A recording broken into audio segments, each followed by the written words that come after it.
तो सनत कुमार जी नंदी महाराज से पूछते हैं, कथम लिंगम प्रतिष्ठाप्य कथम वा तस्य लक्षणम कथम वा तत्समभ्यर्चम देशे काले च के नहीं। शिवलिंग की स्थापना कैसे करनी चाहिए, उसका लक्षण क्या है और उसका अर्चन पूजन कैसे करना चाहिए और कौन से काल में करना चाहिए, ये कृपा करके आप बताओ। तो नंदीकेश्वर जी कहते हैं कि देखो, शिवलिंग चाहे मिट्टी का बनाओ, चाहे धातु का बनाओ, चाहे पत्थर का बनाओ, चाहे कोई विशिष्ट पुष्प का या खाद्य सामग्री में जैसे आटे का या धान का, विधि पूर्वक उसकी स्थापना करो, विधि पूर्वक उसका पूजन करो। और जो पत्थर वगैरह है उनके तो विसर्जन इत्यादि नहीं होते हैं, तो जो मिट्टी के पार्थिव शिवलिंग बनाए जाते हैं उनका नित्य पूजन होता है, तो उनका विसर्जन करना होता है। आटे इत्यादि का या रस इत्यादि का कोई बना करके पूजन करता है तो उसका विसर्जन किया जाता है। उनका विधि पूर्वक स्थापना करके, विधि पूर्वक अर्चन करके और विधि पूर्वक उनका विसर्जन करना चाहिए। प्रथमो मृज्जलिथा दिव्यो लिंगम लोहातिभिकृतम। सर्वश्रेष्ठ कलयुग में यदि कोई व्यक्ति नित्य पूजन करता है, कोई पूछे कि मैं महाराज किस शिवलिंग की पूजा करा, तो शिव महापुराण में देखो पार्थिव शिवलिंग की बड़ी महिमा बताई गई है। मिट्टी के शिवलिंग ने बनाओ, मेरी पूजा करो और बिना तालाब में प्रवाहित कर दो, विसर्जित कर दो। और कली काल में पार्थिव शिवलिंग के पूजन का बड़ा महत्व है।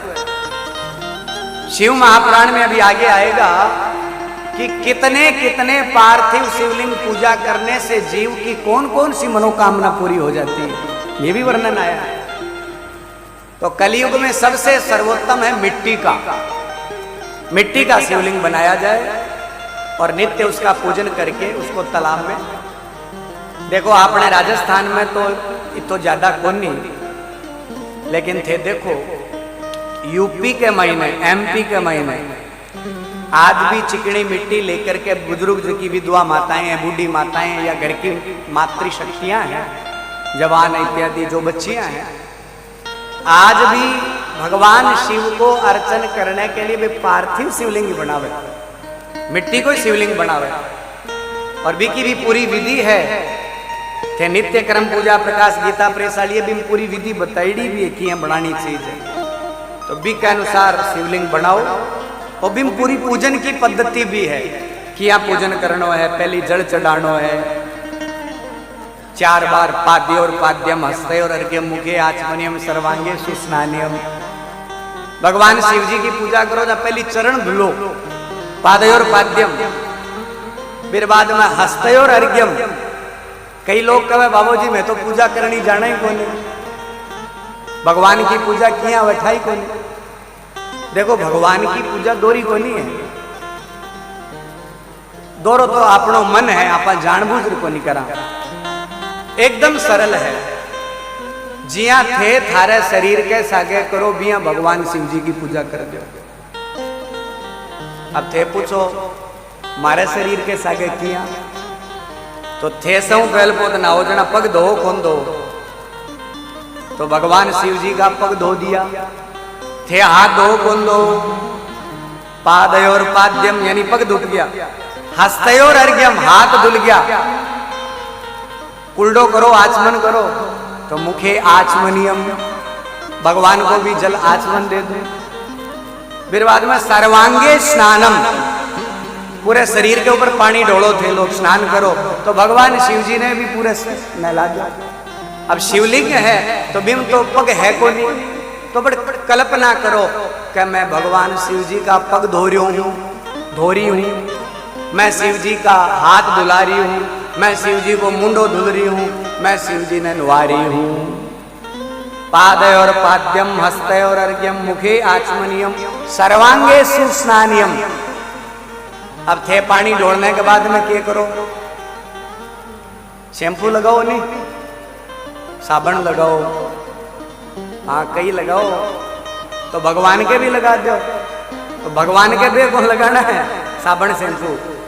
भगवान के दूध चढ़ाओ, दूध चढ़ा करके फिर शुद्ध जल से स्नान करो। क्यों थे शैम्पू लगा पाछो पानी गालो, कौन गालो?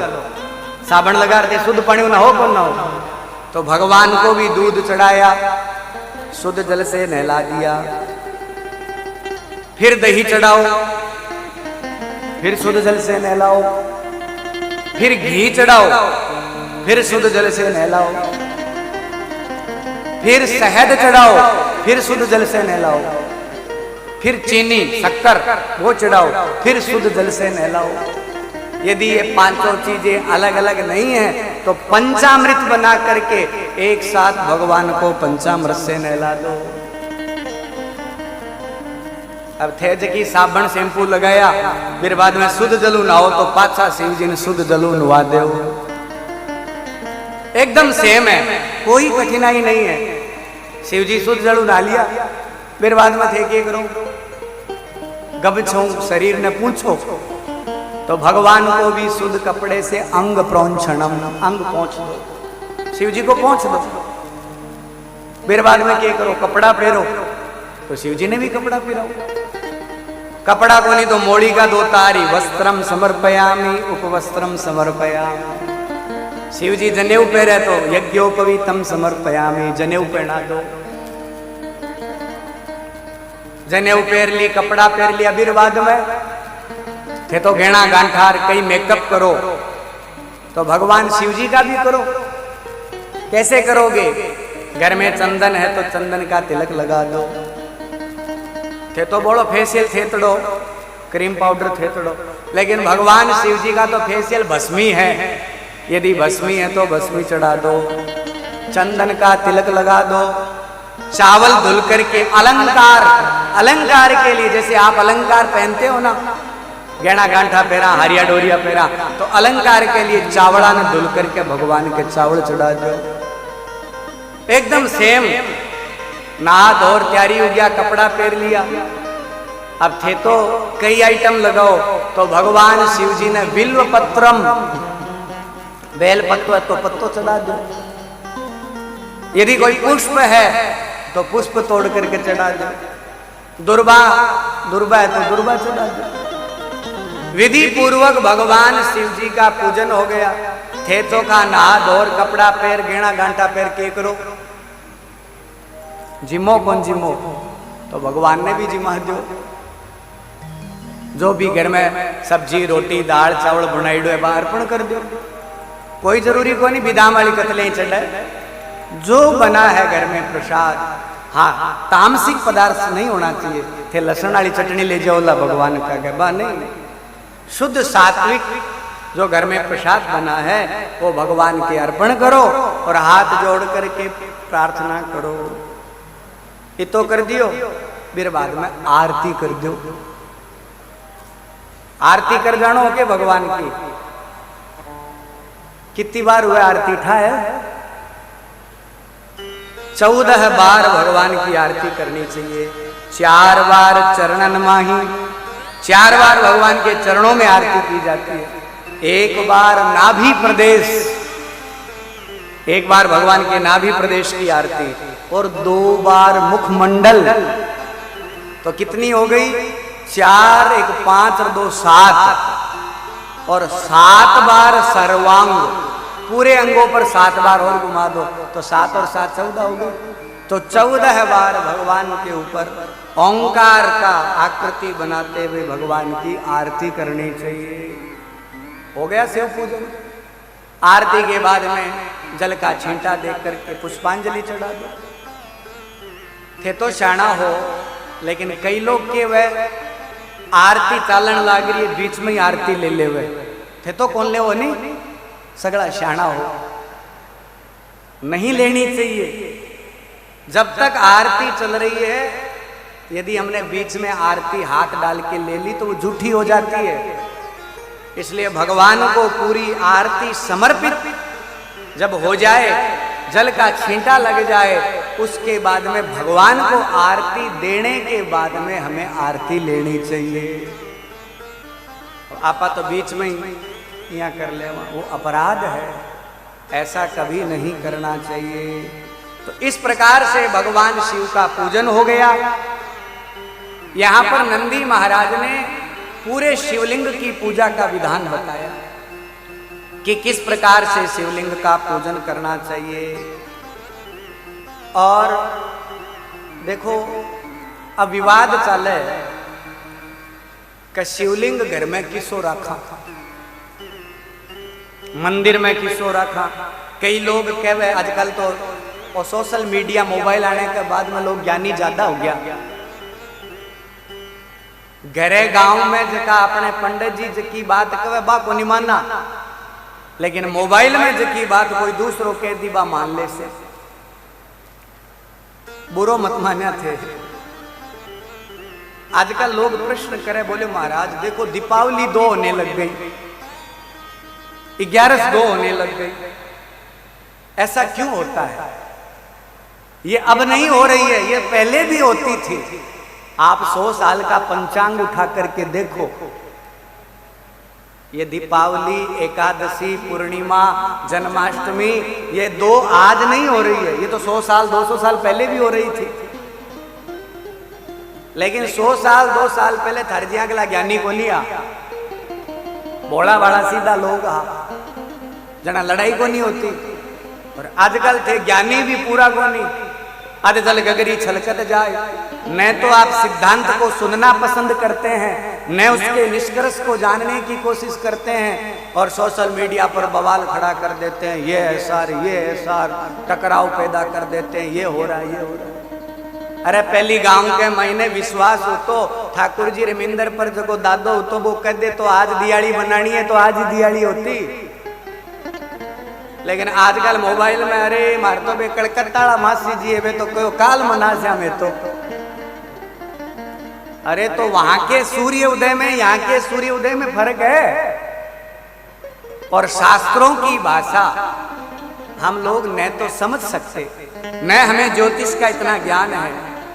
तो इसलिए हमारे जो कुल पुरोहित, हमारे ग्राम के जो विद्वान, जो हमारे गांव के ज्योतिषाचार्य लोग जो कहे, गुरु लोग जो कहे, उनकी आज्ञा का पालन करना चाहिए। ऐसे विवाद नहीं खड़ा करना चाहिए। तो शिव जी की पूजा को लेकर के भी आजकल, अब नाम तो नहीं लेंगे किसी का, अब आजकल तो शिव महापुराण की कथा तो कम होती है, टोटका पुराण ज्यादा होता है, और टोटके ही ज्यादा सुनाए जाते हैं शिव पुराण में तो आजकल। लेकिन शिव महापुराण की कथा को आप मूल ग्रंथ को, संस्कृत का जो ग्रंथ है उसकी हिंदी टीका के साथ आप हर श्लोक के अर्थ को पढ़ो।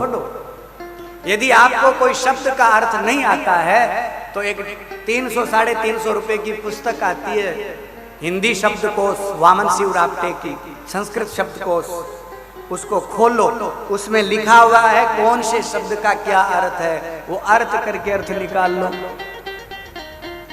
हर शंका का समाधान है, लेकिन करेंगे कुछ है नहीं, लेकिन सोशल मीडिया पर हल्ला करने में एक नंबर है। अब विवाद इतना चल गया है, कई लोग कहे कि ई शिवलिंग रे तो हाथी कौन लगानो, इरी पूजा कौन करनी, इरे चढ़ेड़ी चीज को नहीं खानी। तो महाराज करा के समझ में को नहीं आई, कौन सा शिवलिंग री पूजा करा, किसी चीज के हाथ लगाओ।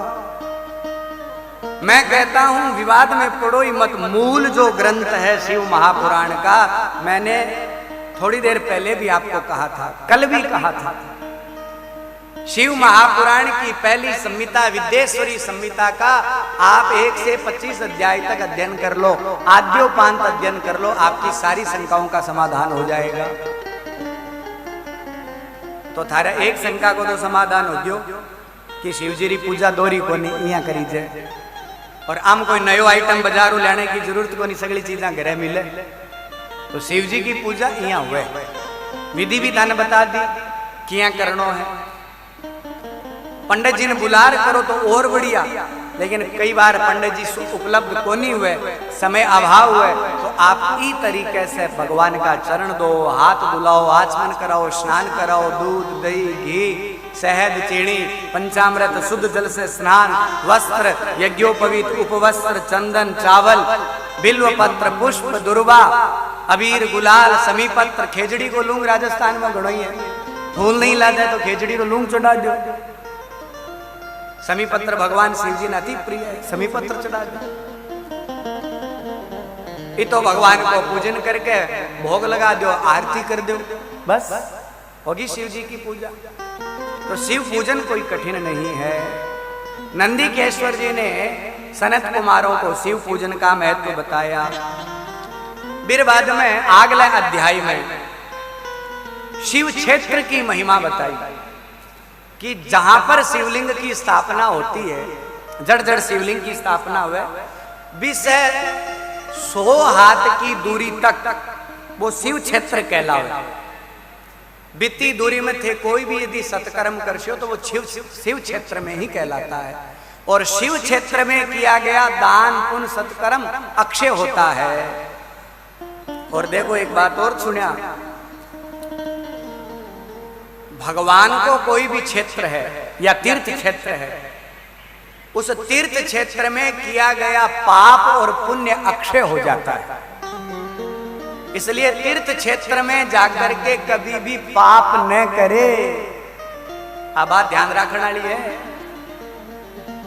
शिव महापुराण को श्लोक है, अन्य क्षेत्रे कृते पापम पुण्य क्षेत्रे विनश्यति, पुण्य क्षेत्रे कृते पापम वज्रलेपो भविष्यति। आपने यहां छापर में कोई अपराध किया और हरिद्वार में गंगा जी में आप नहाए, आपका पाप मुक्त हो गया, आप पाप से मुक्त हो गए। अन्य क्षेत्रे कृते पापम पुण्य क्षेत्रे विनश्यति। पुण्य क्षेत्र में आने से आपका वो पाप नष्ट हो गया। लेकिन पुण्य क्षेत्रे कृते पापम, हरिद्वार में जार दे चुगली कर दी, मालडी बीननी तो इसी है, मालडी देरानी इसी है, मालडी जेठानी इसी है, वो इसु है, तो वज्र लेपो भविष्यति, वो वज्र के समान कठोर हो जाएगा, उसको विधाता भी नहीं काट सकता। इसलिए तीर्थों में जाकर के कभी पाप कर्म नहीं करना चाहिए।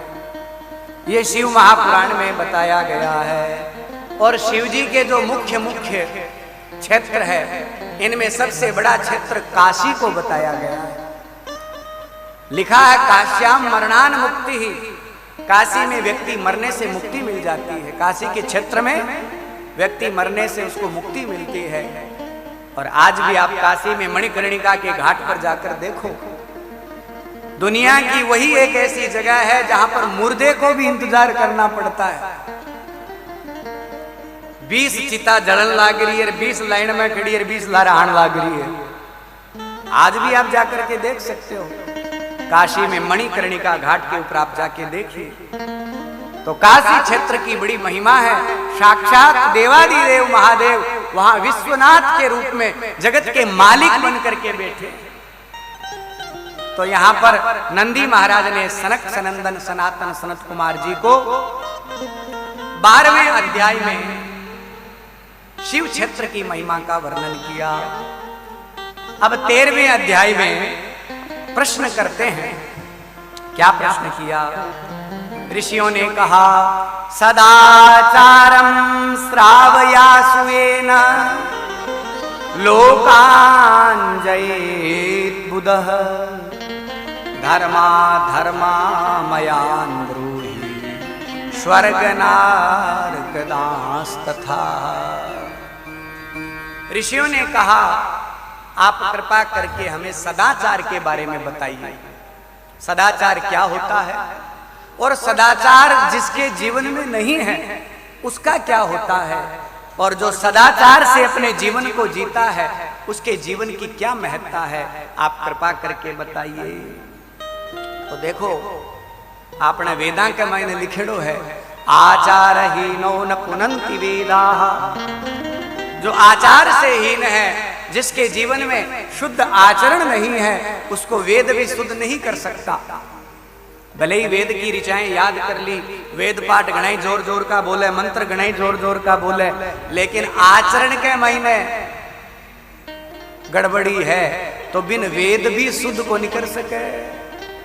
इसलिए जीव के जीवन में आचरण पवित्र होना चाहिए। तो यहां पर ऋषियों ने पूछा, महाराज सदाचार के बारे में बताओ, सदाचार क्या होता है? तो बताया ऋषियों ने कहा, सुनो। नंदी महाराज ने कहा, जो सनक सनंदन सनातन कुमार को जो बताया गया वही बता रहे हैं यहाँ पर सूत जी महाराज शौनकादि ऋषियों को। शौनकादि ऋषियों को कहते हैं सूत जी महाराज कि 4 वर्ण होते हैं, ब्राह्मण, क्षत्रिय, वैश्य और चतुर्थ वर्ण। इन चारों वर्णों के लिए सदाचार की आवश्यकता है। ऐसा नहीं है कि केवल एक वर्ण ही सदाचार करे।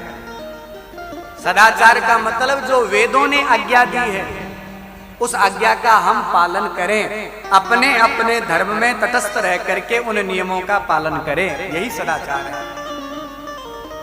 सदा आचरति इति सदाचारः, जिसको हम हमारे जीवन में सदैव व्यवहार में आचरण में लाते हैं उसी को सदाचार कहा जाता है। अब देखो सदाचार का क्या नियम है। प्रातः काल ब्रह्म मुहूर्त में उठना चाहिए। उठो कहीं सगड़ा। प्रातः काल ब्रह्म मुहूर्त में सबको 4 बजे उठना चाहिए। या मार्ड दही सूरजमुखी हो। कलयुग में तो लगभग सभी सूरजमुखी होते हैं। सूर्य नारायण जब प्रकाश करते हैं तब आंखें खोलते हैं। ऐसा गलत है। प्रत्येक सनातनी को प्रातः काल ब्रह्म मुहूर्त में उठ जाना चाहिए और उठते ही धरती माता को प्रणाम करना चाहिए। करते हो कि नहीं करते? थारे ऊपर कोई रास्ते में थे चाल रहा हो और थारे ऊपर जे कोई आलू को छूंद को नाक दे, थे राजी हो के? राजी को नहीं होते। गरम हो और आगले को गड़ो जाल ले हो, दिखे को दिखे तुम्हारे ऊपर छूंद को किया ना क्यों? एक छोटा सा छिलका डालने पर आप अगले को मारने के लिए तैयार हो जाते हो। इस धरती माता को देखो, ये हम लोगों का मल मूत्र गंदगी को धारण करती है। इसका धन्यवाद देना चाहिए, धरती माता को प्रणाम करना चाहिए। हाँ, हे माँ तू कितनी दयालु है, तू कितनी कृपालु है, हमारे इतने अपराध को माफ करती है और माफ करके बदले में कुछ ना कुछ देती है। यदि ये खेत में धान उगाना बंद कर दे भूखे मर जाएंगे हम लोग। इस माँ के ऊपर इतना अत्याचार, इतना दुराचार, पापाचार करते हैं, फिर भी ये माँ हमारा ध्यान रखती है। इसलिए हमारा कर्तव्य बनता है इस माँ को धन्यवाद देवे, धरती माता को प्रणाम करें। और सदाचार में ये भी है, कराग्रे वस्ते लक्ष्मी, कर मध्य सरस्वती, कर मूले स्थितो ब्रह्मा, प्रभाते कर दर्शनम। सुबह उठ करके हाथों के दर्शन करने चाहिए। हाथों में अग्रभाग में लक्ष्मी होती है, मध्य में लक्ष्मी होती है। अग्रभाग में कराग्रे वस्ते लक्ष्मी, मध्य में सरस्वती, मूल में नारायण गोविंद। उनका सुबह पहले दर्शन करके प्रणाम करो। आजकल की जनता सुबह उठते ही हाथ के दर्शन नहीं करती, मोबाइल दर्शनम। तकिए के नीचे से मोबाइल निकाल करके देखे, मैं जकीर ने बाढ़ने के वास्ते स्टेटस लगायो बा, देखियो कौन देखियो।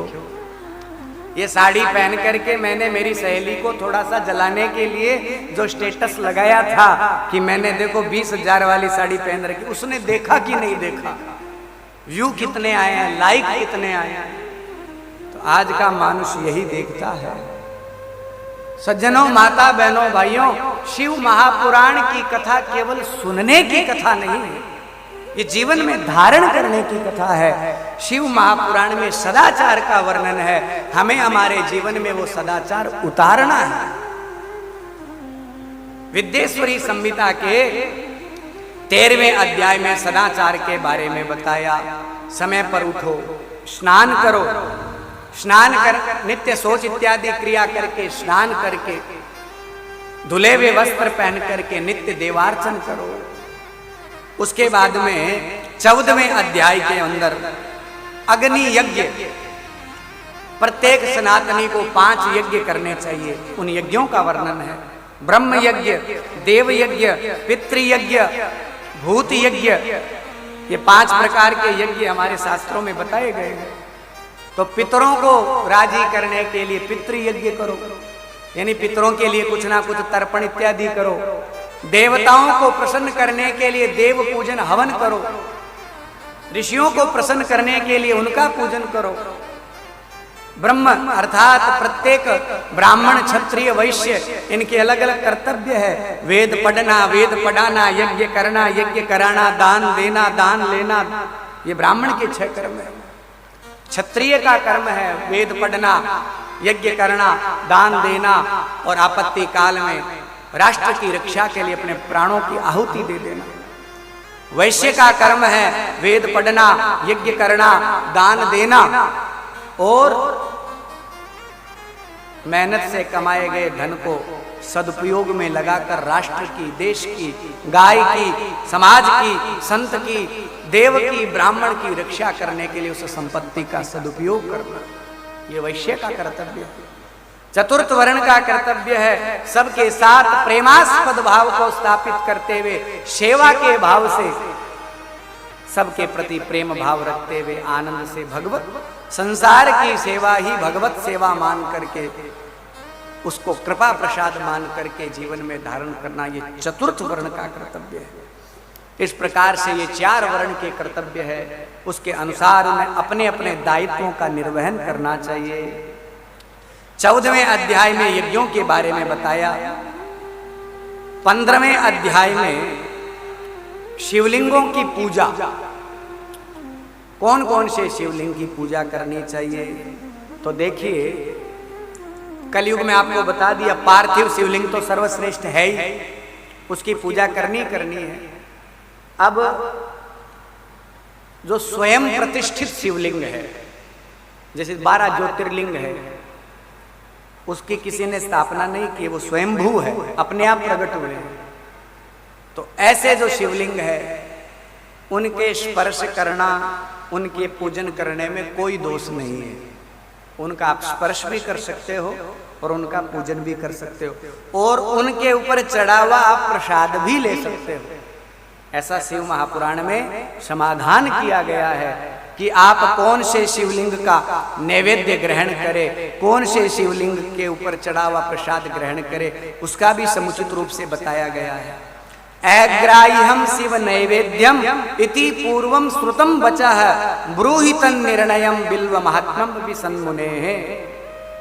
किस शिवलिंग का निर्माल्य यानी प्रसाद लेना चाहिए, किसका नहीं लेना चाहिए। तो बताया कि अग्राह्यम शिव नैवेद्यम पत्रम पुष्पम फलम जलम। जैसे जिन जिन शिवलिंगों का नैवेद्य हम ग्रहण नहीं कर सकते, जैसे आजकल हम पत्थर की शिवलिंग बनाते हैं।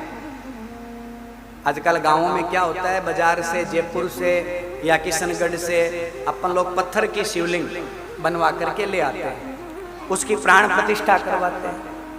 तो उस शिवलिंग के ऊपर कोई भी आपने जल चढ़ाया, पुष्प चढ़ाया, बिल्व पत्र चढ़ाया, कोई भी प्रसाद चढ़ाया, तो ऐसे शिवलिंग के ऊपर चढ़े हुए पदार्थ को कहते हैं निर्माल्य। और उस निर्माल्य का पहला अधिकार होता है चंड का। अब थे तो जान से को नहीं चंड किए हुए थे, पुराने जमाने का जितना भी शिव मंदिर देख से हो, अपने क्षेत्र में तो बहुत कम मिल सी। हर एक शिवलिंग को जब निर्माल्य आवे नहीं पानी उतरे, बट एक चंड नाम को एक राक्षस आकृति को रूप, ड्रावना रूप को बैठे रहे, या भूख मांड करके बैठे रहे। तो शिव जी को जड़ सौ पहल पोत बिन मिले, यानी शिव जी के निर्माल्य का अधिकार उसके पास है। उसके जल चढ़ गया, उसके टच हो गया, तो उसके बाद में आप आंखों के लगा सकते हो, आचमन कर सकते हो। लेकिन मैं देखूं कई लोगों ने सीधो ही लोटो चढ़ाए और नीचे डोबो भर ले ले जरेली के, वो अपराध है। कौन से शिवलिंग का आप प्रसाद ले सकते हैं, इसका भी निरूपण है शिव महापुराण में। घर में नर्मदेश्वर शिवलिंग हो, अब नर्मदेश्वर शिवलिंग को कहा जाता है बाणलिंग, जो अपने आप नर्मदा नदी में बन करके प्रकट हुआ। आप नर्मदा नदी के किनारे जाओगे, वहां का तो कंकर ही शंकर है, और हमारे बीच में तो आज नर्मदा शंकर जी भी पधारे हैं, साक्षात स्वरूप हमारे मध्य में विराजमान है। तो नर्मदा का तो कंकर ही शंकर है, वहां से आप कोई भी कंकर उठा करके ले आओगे वही शंकर है, न तो उसकी प्राण प्रतिष्ठा की आवश्यकता, वो स्वयंभू है, स्वयं प्रतिष्ठित है, उसकी पूजा करो, उसकी पूजा करने का अधिकार है।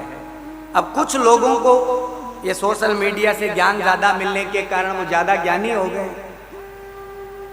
तो देखो अलग अलग लोगों के लिए अलग अलग महत्व बताया है। स्फटिक पत्थर आता है, कांच के जैसा होता है, यदि कोई जानकार है तो स्फटिक शिवलिंग मंगा लिया जाए और उसका भी पूजन किया जाता है, उसका घर में पूजन कर सकते हैं। नर्मदेश्वर शिवलिंग का पूजन कर सकते हैं, उनके ऊपर चढ़ा हुआ प्रसाद हम ले सकते हैं। लेकिन कुछ शिवलिंग ऐसे होते हैं घर में, उनका प्रसाद हम कैसे लेवें, उनका चरणामृत कैसे लेवें? तो लिखा शालिग्राम शिला स्पर्शौ, जहां से शिव जी का जल उतर रहा है उस जल को आप शालिग्राम जी शिला के स्पर्श कर दो। शिव जी का जो निर्माल्य है ना, शालिग्राम जी की यदि टच हो गया तो उसके बाद आप ले सकते हो, उसमें कोई दोष नहीं है। ये इसका वर्णन किया गया है। दृष्ट्वापि शिव नैवेद्यम यान्ति पापानि दूरतः, भुक्ते तो शिव नैवेद्यम पुण्यान्यानि कोटिशः। तो भगवान शिव जी के ऊपर चढ़े हुए प्रसाद में कौन कौन से शिवलिंगों का प्रसाद लेने में दोष नहीं है? जो स्वयं प्रतिष्ठित है, जो 12 ज्योतिर्लिंग या स्वयंभू अपने आप प्रकट हुए। अब आप आगे कोटि रुद्र संहिता सुनोगे तो धरती पर 12 ज्योतिर्लिंगों के अलावा भी करोड़ों शिवलिंग ऐसे हैं जो स्वयंभू प्रकट हुए हैं। तो वो जो स्वयंभू है उनका भी पूजन प्रकरण हम कर सकते हैं। और वो जो बेमहनी के लुगाई एकली पूजा करे को नहीं करे, तो कोशिश तो आ करो कि मोटियार लुगाई दोनों मिलकर करो। तो पति करे वो कर सीधा लुगाई हाथ लगाइडो राखसी, और पति यदि नहीं करे, भाई काम धंधो करे और करे, तो बिन पार्थिव मिट्टी को शिवलिंग बना करके पूजा कर लेवे, या नर्मदेश्वर की पूजा कर लेवे, या फिर स्फटिक शिवलिंग की पूजा करे। और थाने यदि वीरो चरणामृत लेने की इच्छा है तो थाने बता दियो शालिग्राम शिला का स्पर्श हुयो जब भी जल न ले सको। और बा शिवलिंगा के ऊपर चढ़ेड़ो प्रसाद भी थाने बता दियो कि शिवलिंग के ऊपर चढ़ावा निर्माल्य का पहला अधिकार चंड का होता है। यदि चंड को मिल गया तो हम सभी शिवलिंग का ले सकते हैं, और चंड नहीं है तो शालिग्राम शिला के स्पर्श होने के बाद में आप उसको ले सकते हो। और अन्यथा शिवलिंग जो कि प्रॉपर शिवलिंग है, बिरे ऊपर चढ़ेड़ो प्रसाद जल्दी से नहीं लेना चाहिए। आगे रख करके शिव जी रे जी आगे रखियो, आप जरेड़ी के ऊपर भी नहीं रखनो, शिव जी का आगे रख करके जो को आपा प्रसाद है वो चढ़ेड़ो भोग लगाएड़ो, आपा प्रसाद ले सका। शिव जी की मूर्ति है या फोटो है तो बीर आगे रखेड़ो प्रसाद भी आपा खा सका, बिम कोई दोष को नहीं। इस प्रकार से नंदीकेश्वर जी महाराज सनत कुमारा ने अलग अलग विधान बतायो। पार्थिव पूजन को वर्णन करियो, भी के बाद में 16वें अध्याय में पंचाक्षरी मंत्र की महिमा बताई। देखो भगवान शिव का जो पंचाक्षरी मंत्र है नमः शिवाय। अब मैं आपको एक बात और बताऊं, थाने दोरो तो लाग सी। ओम नमः शिवाय, ये ओम का उच्चारण मातृशक्तियों को नहीं करना चाहिए, और जिनका जनेऊ संस्कार नहीं है उनको भी नहीं करना चाहिए, आदमियों में भी। ये मैं नहीं बोल रहा हूं, ये शिव महापुराण का विंध्येश्वरी संहिता का 16वां अध्याय कह रहा है, मैं नहीं कह रहा हूं। मेरी तरफ से कुछ नहीं है विवाद। तेकोला बाबूजी कह दियो ओम को उच्चारण को नहीं करना, ये शिव महापुराण कह रहा है। ओंकार का उच्चारण जो यज्ञोपवीत धारी है, द्विज है, जो वेद का अध्ययन का अधिकारी बन गया है, उसको ओंकार का उच्चारण करना चाहिए। तो माताएं नाराज हो जाए, महाराज मैं क्या करा। आजकल तो बोलने को भी अपराध है महाराज। स्कूल का माई ने तो जूता पहरेड़ा टाबरा करो गायत्री मंत्र बुलावा, जूता पहरेड़ा टाबरा करो ओंकार को उच्चारण करवा। अब बोल देंगे तो फिर कहेंगे आप महाराज समाज में विघटन पैदा कर रहे हो। अरे शास्त्र क्या कहता है। और देखो मैं एक बात और बताऊं आपको, हमारे शास्त्रों में जो बातें बताई गई है वो पूर्णतया साइंटिफिक है, आप उसको अन्यथा मत लेना। हमारे ऋषि मुनियों ने कहा कि मातृ शक्तियों को गायत्री मंत्र नहीं पढ़ना चाहिए, मातृ शक्तियों को ओंकार का उच्चारण नहीं करना चाहिए। इसके पीछे रीजन है, साइंटिफिक रीजन है। ओम का उच्चारण कहां से होता है? ओ नाभि से। तो बार बार नाभि से उच्चारण करोगे तो माता लोगों की बच्चेदानी नाभि के पास ही होती है, तो बार बार खिंचाव होता है नाभि पर, इसलिए वो मां बनने में असमर्थ हो जाती है। ज्यादा ओंकार का उच्चारण करने से उसके बच्चेदानी में विकार उत्पन्न हो सकता है। इसको साइंस भी एक्सेप्ट करती है, इसलिए बार बार ज्यादा ओंकार का उच्चारण नहीं करना चाहिए। इसलिए मातृ शक्तियों को हमारे शास्त्रों में बताया नमः शिवाय, केवल नमः शिवाय। तो कई लोग कहे महाराज आरती गावा जना ओम जय शिव ओंकार, तो राग को नहीं बैठे थे बिठार देखो तो सरी जय शिव ओंकार, तो बिम जय शिव बोल बोल चुप हो जाओ भाई। यदि हाँ जका लोग मातृ शक्ति माँ भी बन गया और बूढ़ा हो गया तो वे लोग तो फिर भी उच्चारण कर सके। बाकी वेदा में ओंकार को उच्चारण, गायत्री मंत्र को उच्चारण, वेद के मंत्र को उच्चारण जको का तो जनेऊ धारण करे, जको द्विज है बिन ही करने को अधिकार है।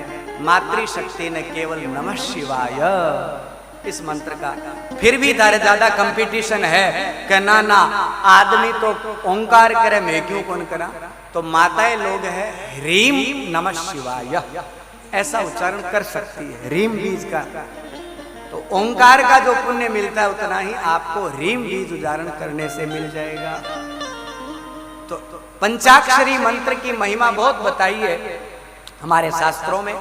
शिव महापुराण में बताया गया है कि पंचाक्षर मंत्र का उच्चारण करने वाले व्यक्ति के पास यमराज के दूत भी निकट नहीं आ सकते।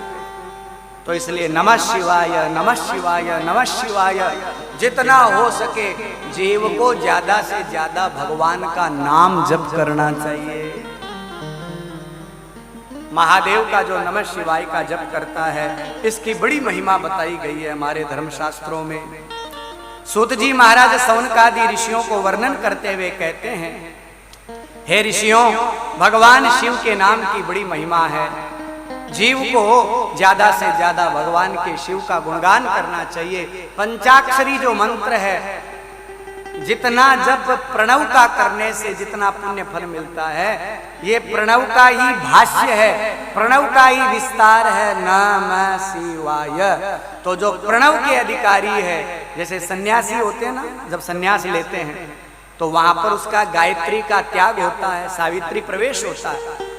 भू संन्यस्तम मया भव संन्यस्तम मया स्व संन्यस्तम मया।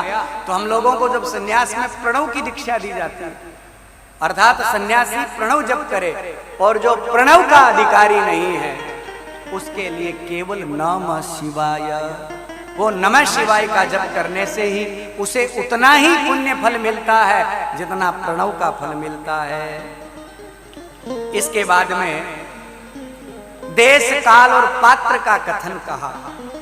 नंदीकेश्वर जी महाराज ने सनक सनंदन सनातन सनत कुमार को बताया कि देश काल और पात्र के अनुसार व्यक्ति को अपने सामर्थ्य के अनुसार दान करना चाहिए। अलग अलग तीर्थों का सेवन करना चाहिए। गंगा गोदावरी चैव कावेरी तम्रपर्णिका सिंधुस्य सरयू सेवा सप्त गंगा प्रकीर्तिता। धरती पर जितने भी तीर्थ है यदि संभव हो सके तो उन तीर्थों का सेवन करना चाहिए और तीर्थों में जाकर के विशेष योग पर ज्यादा से ज्यादा भगवान का जप करने से विशिष्ट काल में, जैसे ग्रहण काल है, विष योग है, अच्छे काल में जाकर के वहां पूजा पाठ दान करने से अनंत गुना फल मिलता है। सूर्य ग्रहण काल विष योग है, रोगप्रद है, वहां पर जाकर के पूजा करने से, जप करने से रोग की शांति होती है। और यहाँ पर शिव महापुराण के विद्येश्वरी संहिता में दानों के बारे में बताया गया कि ब्रह्म बुद्धि से बालक को, विष्णु बुद्धि से युवा को और शिव बुद्धि से वृद्ध की पूजा करनी चाहिए। गाय का दान करने से दुरित ध्वंस होता है, जमीन का दान करने से प्रतिष्ठा की प्राप्ति होती है, तिल का दान करने से बल की प्राप्ति होती है, स्वर्ण दान करने से जठराग्नि वर्धन होती है, घृत पुष्टि कारक, वस्त्र आयुष कारक, समृद्धि, गुड़ दान, मधुर और आहार, चांदी, रेत वृद्धि, लवण दान, षडरसार्ध, कुष्मांड सर्व समृद्धि के लिए और कन्यादान ऐश्वर्य प्राप्ति के लिए करना चाहिए। इस प्रकार से देश काल के अनुसार अलग अलग दानों की महिमा बताई। पार्थिव पूजा की बड़ी महिमा बताई। विधि पूर्वक पार्थिव की पूजा करके भगवान शिव की प्रतिष्ठा करके समुचित रूप से अलग अलग योग में शिवरात्रि के दिन, त्रयोदशी के दिन, प्रदोष के दिन यदि कोई पार्थिव शिवलिंग बना करके विधिवत उसका पूजन करता है, अर्चन करता है, तो निश्चित रूप से वो कर्म बंधन से मुक्त हो जाता है। उसके बाद में 18वें अध्याय में बंध मोक्ष और शिवलिंग की महिमा बताते हैं कि संसार में जब तक जीव माया के अधीन है तब तक वो बंधा हुआ है, और जैसे ही वो शिव के सामीप्य में जाता है तो उसे पता लग जाता है कि शिव ही जीव मात्र के कल्याण का हेतु है। शिव को एक नाम है पशु नाम पति, तो पशुओं के भी जो पति अर्थात जो अज्ञानी हैं उनके भी रक्षक भगवान शिव है। तो शिव की शरण में जाने से जीव समस्त बंधनों से मुक्त हो जाता है। के बाद में भस्म की महिमा बताओ। हाँ, भगवान शिव जी ऊपर आप भस्म लगावाने, ये भस्म की भी बड़ी महिमा है। और कई लोग तो डरावे, ना ना भस्म नहीं लगानी चाहिए, या तो मुसाणा की भस्म है। अरे शमशान की भस्म गृहस्थी नहीं लगाता है, वो तो बाबा जी लगाते हैं। हमारे बीच में आए हुए देखो महात्मा जी जो शमशान वासी है, उनको शमशान की भस्म लगाने का अधिकार है। लेकिन हम लोग अपने घर में बढ़िया गाय के गोबर से विधिवत भस्म बना करके भगवान शिव जी को अर्पण कर सकते हैं और स्वयं भी लगा सकते हैं। शिव जी के नाम की, नमः शिवाय की, भस्म की और रुद्राक्ष की तो इतनी बड़ी महिमा है कि यमराज के दूत उसके पास में नहीं आ सकते जो मृत्यु के समय में गले में रुद्राक्ष की माला रखता हो, मस्तक पर भस्म धारण कर रखी हो और शिव से नमः शिवाय, जिह्वा से नमः शिवाय का जप कर रहा हो, ऐसे के पास में यमराज के दूत नहीं आ सकते। इस प्रकार से भस्म की बड़ी महिमा बताई और शिव पूजन की बड़ी महिमा बताई। 21वें अध्याय में कामना के भेद से शिवलिंग, पार्थिव शिवलिंग बना करके पूजा करने से क्या फल मिलता है, तो बताया, बोले जिसको ज्ञान चाहिए उसको 1000 पार्थिव शिवलिंग बनाकर पूजन करना चाहिए। जिसको धन चाहिए उसको 500 शिवलिंग पार्थिव की पूजा करनी चाहिए। जिसको पुत्र की कामना है उसे 1500 शिवलिंग की पूजा करनी चाहिए। धन, जमीन का जो आकांक्षी है उसको 1000 पार्थिव शिवलिंग की पूजा करनी चाहिए। उच्च क्वालिटी की मेधा, विद्या जिसको चाहिए उसको करोड़ लिंग बना करके उसका पूजन करना चाहिए। और बंध से मुक्त होने के लिए 800 शिवलिंग, दरिद्रता को निवारण करने के लिए 5000 पार्थिव शिवलिंग बनाकर पूजा करें और सर्व कामना सिद्धि के लिए 10,000 शिवलिंग बना करके पूजन करना चाहिए। पृथ्वी, जल, अग्नि, वायु, नभ, सूर्य, सोम, यजमान, ये शिव जी की 8 मूर्तियां हैं। तो जब भी शिव पूजन होता है तो शिव जी की 8 मूर्तियों की पूजा करनी चाहिए। शिव जी के 5 सर्व, भव, रुद्र, उग्र, भीम, ईश्वर, पशुपति, महादेव, ये जो है इनका पूजन करना चाहिए। 5 जो मुख है उनकी पूजा करनी चाहिए। ईशान, नंदी, चंड, महाकाल, भृंगी, वृषभ, स्कंद, कपर्दी, ईश, सोम और शुक्र, ये भी शिव जी के गण हैं, इनकी पूजा करनी चाहिए। उसके बाद में वीरभद्र की पूजा, कीर्ति मुख की पूजा, 11 रुद्रों की पूजा और पंचाक्षर मंत्र का जप करना चाहिए। रात्रौ उदंग मुख, रात्रि काल में उत्तर दिशा की तरफ मुख करके जप करे, प्रातः काल पूर्व दिशा की तरफ मुख करके जप करे और सायंकाल में पश्चिम दिशा की तरफ मुख करके भगवान शिव के पंचाक्षरी मंत्र का जप करे। उसके बाद में शिव नैवेद्य आपको बता ही दिया। 24वें अध्याय में पुनः भस्म की महिमा बताई कि देखो भस्म जो है ना उसका भी धारण करने का विधान है। शिव जी की भस्म आपा सोचा है 3 तिलाकियां काट रखी है, ये 3 तिलाक को नहीं है, ये सतोगुण, रजोगुण, तमोगुण, ये त्रिगुणात्मिका शक्ति है। ब्रह्मा, विष्णु, महेश, ये तीनों तत्व को प्रतिष्ठित करने की कला है। तो त्रिपुंड जो धारण किया जाता है उसका विधान बताया गया है कि देखो त्रिपुंड 5 स्थान, 8 स्थान, 16 स्थान पर लगाया जाता है। मस्तक, दोनों भुजा, हृदय और नाभि, ये 5 स्थान। 8 में गुह्य, ललाट, दोनों कान, कंधा, हृदय और नाभि। 16 में सिर, ललाट, कंठ, कंधा, भुजा, कर्पूर, मणिबंध, हृदय, नाभि और बगल। 16 स्थान पर भस्मी लगाई जावे, लेकिन आपा प्रायः 12 त्रिपुंड लगाओ। एक तो आपा लगावा 8 जगह मस्तक पर और बाकी भुजावा के ऊपर 3 ही पर लग जावे। 1 2 3, 1 2 3 6, तो 6 और 1 7, 5 लागे आपने हृदय के ऊपर। 1 2 3 4 और 5 पेट के ऊपर, तो 7 और 5 12, ये 12 त्रिपुंड कहलावे।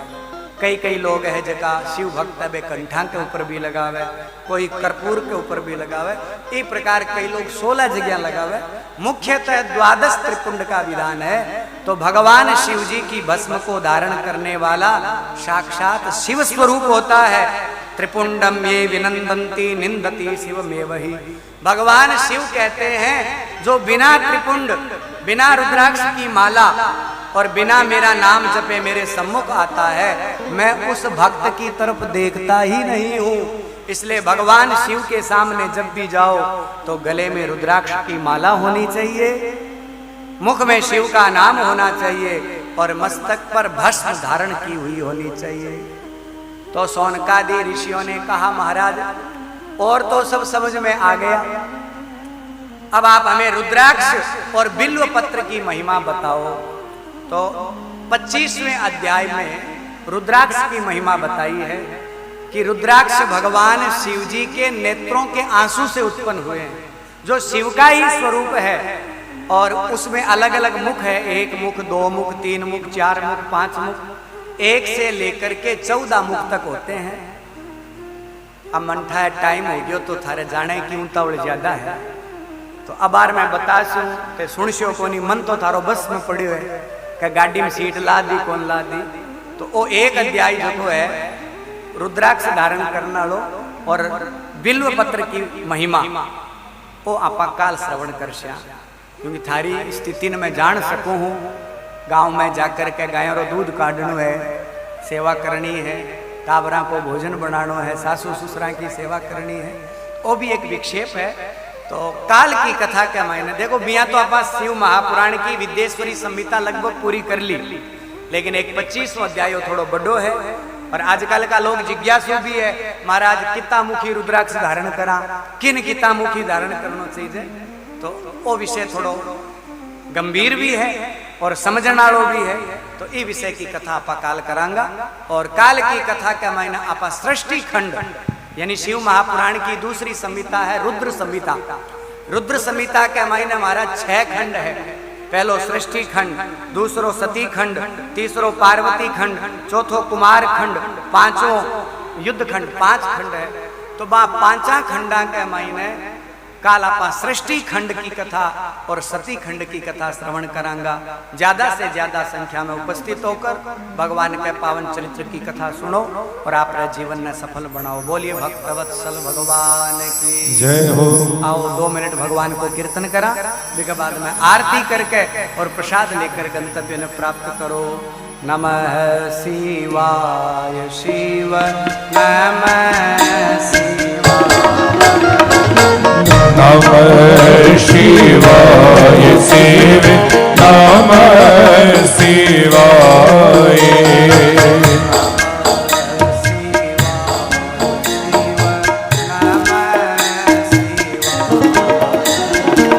नमः शिवाय शिव नमः शिवाय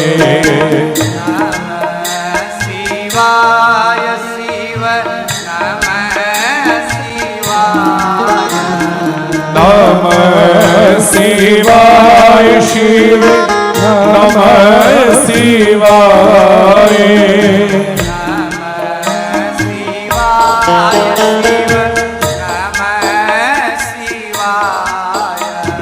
नमः शिवाय शिव नमः शिवाय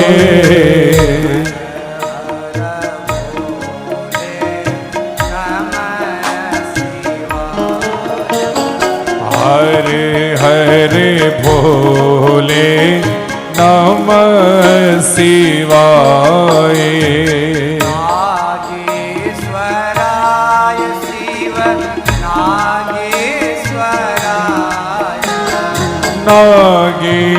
नागेश्वराय शिव नागेश्वराय सोमेश्वराय शिव सोमेश्वराय सोमेश्वराय शिव सोमेश्वराय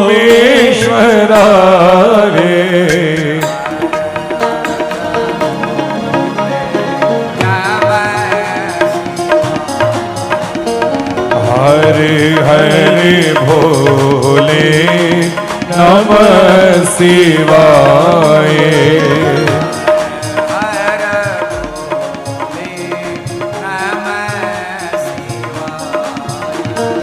हरे हरे भोले नमः शिवाय।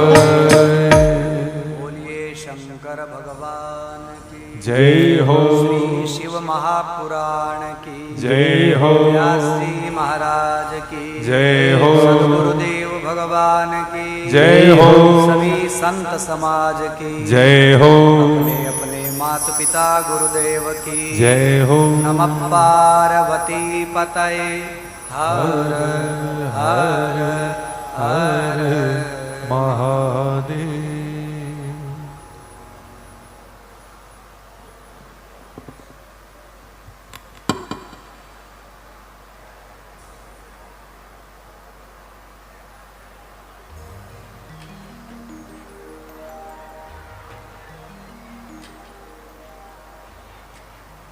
हेलो। हर हर महादेव। शिवपुराण महाकथा के द्वितीय दिवस पर महाराज श्री का पावन सानिध्य हमें मिल रहा है। संत समागम हरि कथा तुलसी दुर्लभ दोय, लेकिन महाराज जी के पावन सानिध्य में हमें ये दुर्लभ नहीं, बड़ा ही सुगम मिल रहा है। हमारे बीच संत महात्मा पधारे हैं, दर्शन देने पधारे हैं, अपना पावन सानिध्य देने पधारे हैं। सबसे पहले तो मैं अमित पेड़ीवाल परिवार की तरफ से आपका हार्दिक अभिनंदन स्वागत वंदन करता हूं। व्यासपीठ और मंच से भी आपका हार्दिक स्वागत वंदन करता हूं। हमारे बीच पधारे हैं श्री मुनेंद्र भारती जी महाराज धामधड़ा से। तो मैं अमित पेड़ीवाल जी से निवेदन करूंगा कि आप महाराज श्री को माला अर्पण करके, दुपट्टा अर्पण करके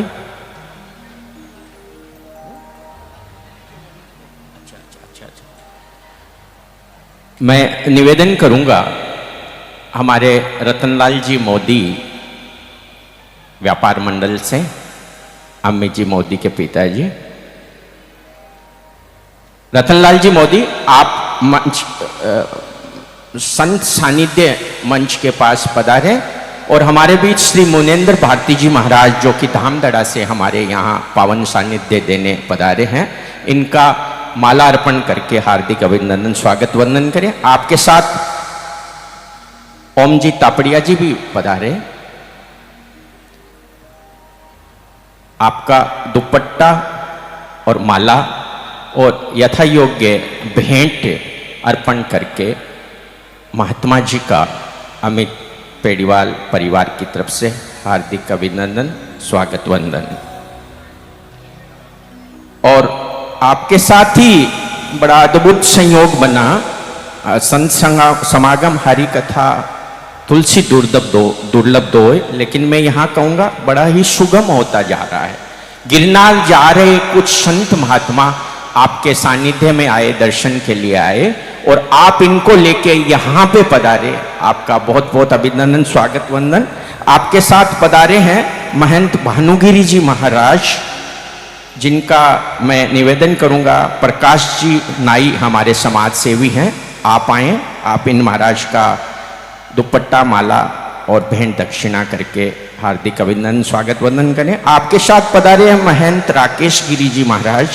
मैं प्रदीप जी दुदेड़िया जी से निवेदन करूंगा, समाज सेवी प्रदीप दुदेड़िया जी, आप आइए और राकेश गिरी जी महाराज महंत जी का स्वागत अभिनंदन वंदन अमित पेड़ीवाल परिवार और आप सभी की तरफ से। महंत सचिन गिरी जी महाराज हमारे बीच इन्हीं संतों के पावन सानिध्य में हैं। आपका भी मैं श्री भवदान जी चारण हमारे राशन डीलर हैं, आपसे निवेदन करूंगा आप पधारें। और महापुरुष शिवानंद गिरी जी महाराज, ओम प्रकाश जी तापड़िया जी से निवेदन करूंगा, आप सभी संत महात्मा श्री कपिलेश्वर महादेव रायवाला हरिद्वार से पधारे हैं। श्री कपिलेश्वर महादेव गोवर्धन परिक्रमा मथुरा वृंदावन से आप पधारे हैं। बहुत ही आनंद हर्ष पावन सानिध्य मिला है, संतों का हमें आशीर्वाद मिला है। आप महात्माओं का कोटि कोटि अभिनंदन। और आपको पता ही है, पहले से हम सानिध्य प्राप्त कर रहे हैं श्री 1008 श्री महामंडलेश्वर आचार्य नर्मदा शंकर पुरी जी महाराज जी निरंजनी अखाड़ा, और शिष्या साधी महाराज गीतांजलि जी महाराज का भी हमें यहाँ सानिध्य प्राप्त है। और हम सभी को ही व्यासपीठ पे विराजमान शिवानंद जी महाराज, शिवानंदश्रम जी महाराज, आपका भी हमें सानिध्य पावन सानिध्य प्राप्त है जी। और मैं अब निवेदन करूंगा, हरिराम जी डूडी हमारे बीच है, सरपंच गोटड़ा पट्टा, आप मंच पे आए। और निवेदन करूंगा, दोलाराम जी डूडी घोटड़ा पट्टा, आपने गो सेवार्थ ये जो कथा है शिव महापुराण कथा, इसमें आपने 5,01,000 रुपया आपने जो है इस गो सेवार्थ कथा में आर्थिक सहयोग की आहुति दी है।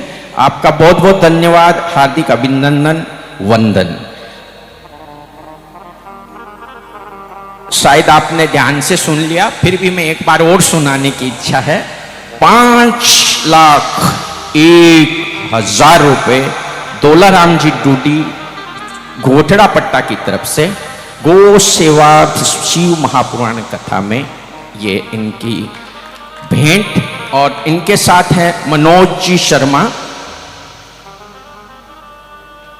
आप मंच पे पधारे, व्यासपीठ से महाराज श्री से मालार्पण और भगवान की प्रतिमा प्रतीक स्वरूप और आशीर्वाद ग्रहण करिए। और हमारे अमित जी पेड़ीवाल को पढ़ाए हुए इनके गुरु, शैक्षिक गुरु भी पधारे हैं यहाँ, श्री हरदेव जी स्वामी सेवानिवृत्त व्याख्याता सुजानगढ़ से, आप भी मंच पे आए। अमित पेड़ीवाल आपका हार्दिक अभिनंदन स्वागत करना चाहता है। मैं पुनः हमारे संत महात्माओं के पावन सानिध्य को प्रणाम, नमन, अभिनंदन, वंदन करता हूँ। कोटि कोटि धन्यवाद के अलावा हम सेवकों के पास कुछ नहीं है। ऐसे ही आपका सानिध्य, परम सानिध्य बना रहे।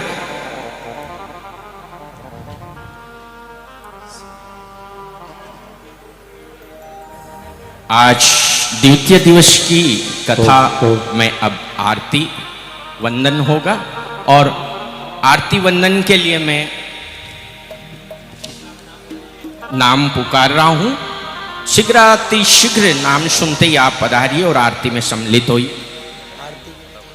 श्री भगवानादास जी करवा, चंपालाल जी सोनी, पवनलाल जी सोनी, सत्यनारायण जी जंवर, बिकमचंद जी लोहिया, रामोतार जी डागा, मनोज कुमार जी सोनी, सुरेश कुमार जी सोनी, महेश जी डूंगरगढ़, जयशाराम जी शारदा बागशरा, रौनक सोनी, लूणकरण जी छंवर, राजू लोहिया, राम आशीष केसरी कलकत्ता, सुरेश केसरी, रमेश केसरी, राजू केसरी, राहुल केसरी, रामचंद्र प्रसाद केसरी, केदार जी केसरी और आलोक केसरी।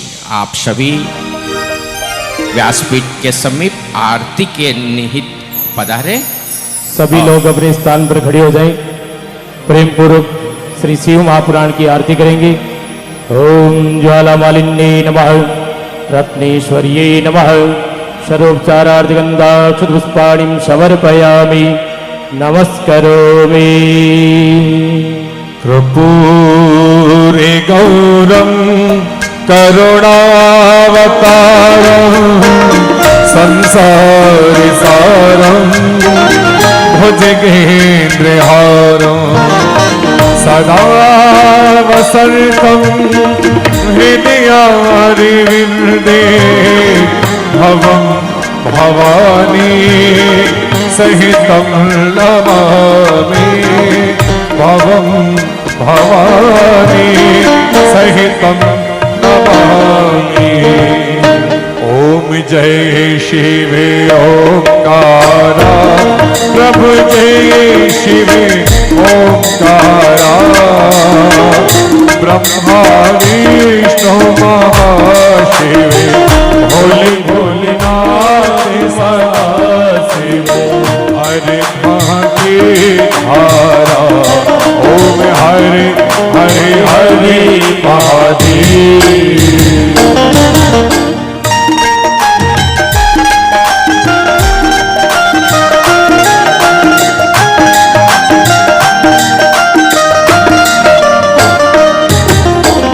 एकानन चतुरानन पंचानन राजे, शिव पंचानन राजे, हंसासन गरुड़ासन, हंसासन गरुड़ासन, वाहन साजे, ओम हरे हरे हरे महादेव।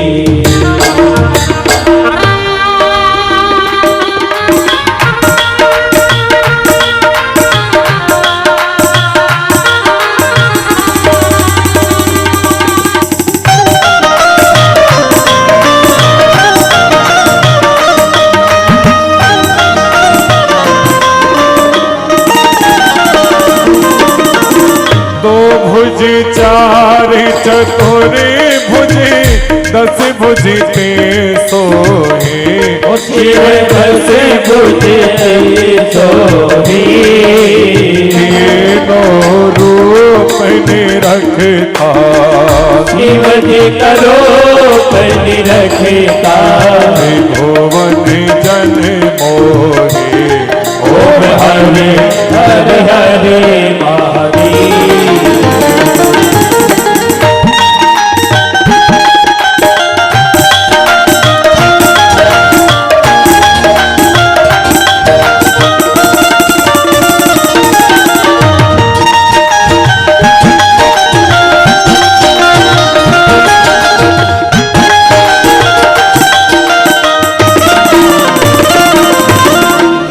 अक्षमाला बनमाला मुंडमाला धारी, शिव मुंड मणि माला धारी, चंदन बिके मन चंदा, ये सरती लेके सुगंधा, हाले शुभकारी। ओम हरे हरे हरे महादेव।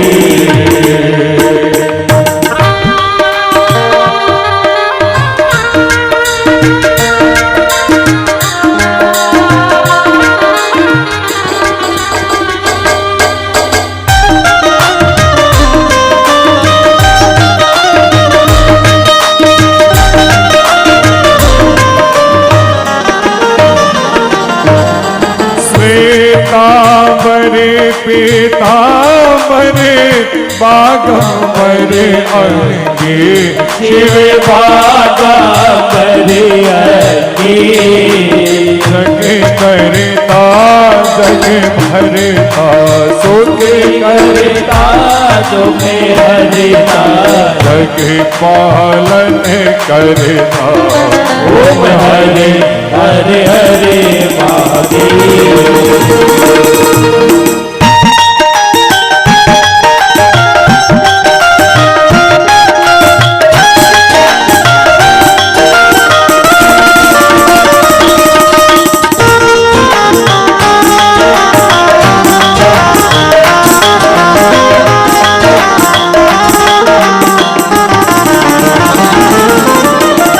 कर मध्येच कमंडल चक्र त्रिशूल धरता, शिव डमरू त्रिशूल धरता,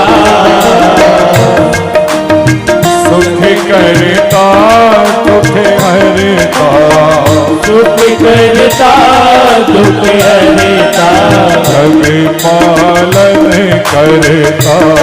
ओम हरे हरे हरे महादेव।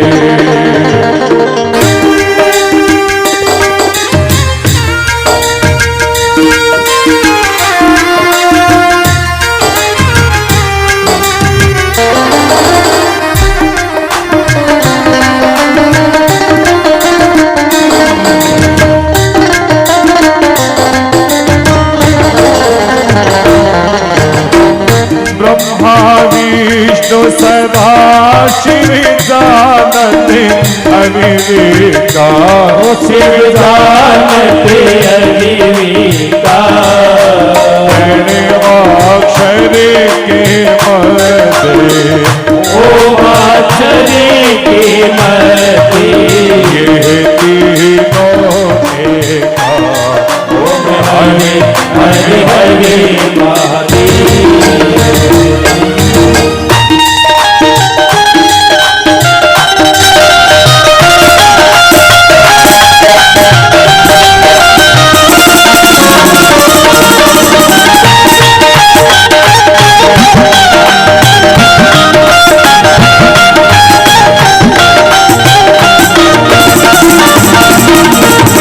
काशी में विश्वनाथ विराजे, नंदो ब्रह्मचारी, शिव भोरो ब्रह्मचारी, नित्य उठ भोग लगावत, शिव जी कदरे जन पावत, महिमा अति भारी।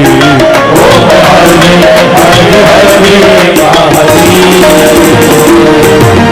पार्वती परिवती विराजे, शंकर कैलासा, शिव कैलासा, आके धतूर का भोजन,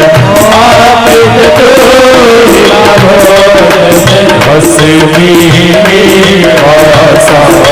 ओम हरे हरे हरे महादेव। स्वामी जी की आरती जो कोई नर गाए, शिव देव सहित गावे, कहते शिवानंद स्वामी,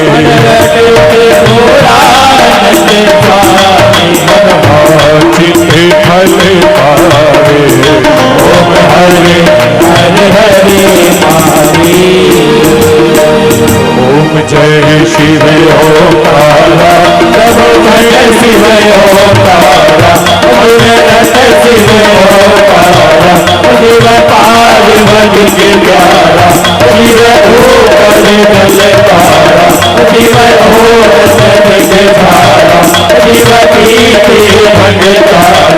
जीवन की रखवाला जीव तोरी जटावाला जीव तोरी मोक्षवाला जीव दीन देशवाला जीव देवोत सत्य भोला जीव होड़ पर सत्य भोला जीव संतन रखवाला जीव संतन रखवाला जीव करे तो बरदारा स्वामी गणगणिवाने बसे ऊपर चंद्रमा दीवाने हर स्वामी वाला ओम हरि हरि हरि महादेव ओम हरि हरि हरि महादेव ओम हरि हरि हरि महादेव